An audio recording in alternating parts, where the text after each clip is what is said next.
Bilirsiniz, burada çox faktorlar var. Ona görə bir tərəfdən buna yanaşmaq təbii ki olmaz. Niyə görə? Çünki ailə eyni zamanda o cəmiyyətin mikrostrukturu da hansı bir ölkənin nə qədər çoxlu, güclü, yaxşı ailələr olsa, o qədər də inkişaf edər ölkədə, belə deyək də. İnsanlar bunu adətən nəzərə almır. Ben onu qeyd edeyim ki, indi bu ailə qurarkən heç vaxt düşünmürlər ki, mən cəmiyyətə nə verə bilərəm. Bu ölkə nə boyda əhəmiyyət daşıyır ölkə üçün mənim ailəmdə. Deyir, ailələr çoxdur, mənimkinə nə olacaq ki? Halbuki belə yanaşma düzgün deyil. Burada deməli, tibbi məqamlardan başlayarkən, məsələn, irsi xəstəliklərdən tutmuş, məsələn, digər məqamlara keçə bilərik. Məsələn, ailə qurarkən hisslərdir, dostluqdur, qohumçuluqdur, bu öz yerində.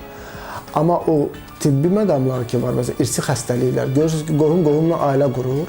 Məsələn, eyni nəsildəndirlər, düzdürmü? Talasemiya xəstəliyi. Məsələn, ruh xəstəliklərdir, şizofreniya və s. da, belə xəstəliyi biz ona deyirik. Qan xəstəlikləri, məsələn, və s. Bu cür xəstəliklər ortaya çıxmasın deyənə, təbii ki, bax, indi ola bilər sevirlər bir-birlərini.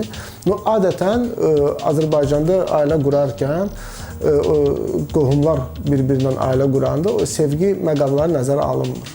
Digər tərəfdənsə ailə uğurlu olsun deyənə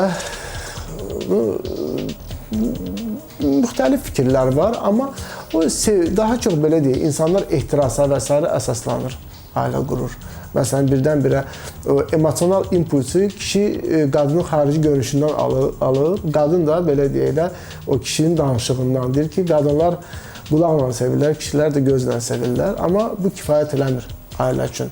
Yaxud məsələn, ehtirasdır, məsələn, sevgi, məhəbbətdir, qəlbi yaxınlıqdır, bunlar kifayət deyil. Eyni zamanda dostluq məqamları da olmalıdır, ümumi nəsə birləşdirməlidir. Olur ki, 10 ildir bir-birlərini sevirlər, görüşürlər, çox mehribanlar, evlənirlər, 1 ildən sonra, 6 aydan sonra belə görürüz ki, boşanırlar. Digər tərəfdən belə bir ssenariyalar da var. Mən çox müşahidə eləmişəm. Məsələn, belə bir hadisə sizə danışım. Mən Rusça bunu deyirlər, Pushkin sözü səhv eləmirəm, deyir ki, kim menьше женщину мы любим, тем больше нравимся мы ей. Nə qədər qadını deyir biz az sevirik, o qədər də çox onun xoşuna gəlirik. Bax, bilirsiniz, o sevgi hissi bir mübarizə hissidir insanın daxilində.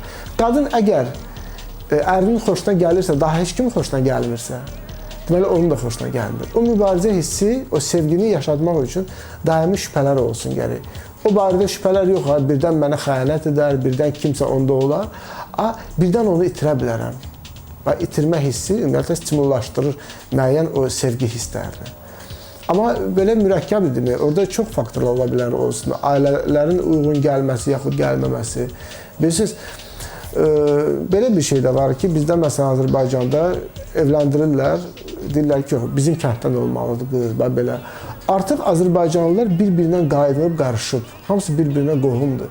Ona görə də bilirsiniz, biz insanları, xalqı düşünəndə biz onu nəzərə almalıyıq ki, Azərbaycan xalqı cılızlaşmaya doğru gedib. Balaca boy, savad deyilən şey azalır, ümumiyyətlə insanlarda elmə və s. meyilliyi yoxdur. Demək olar ki, formal olaraq gəlirlər, oxuyurlar məktəbdə, formal institut bitirirlər, ali təhsil alırlar da.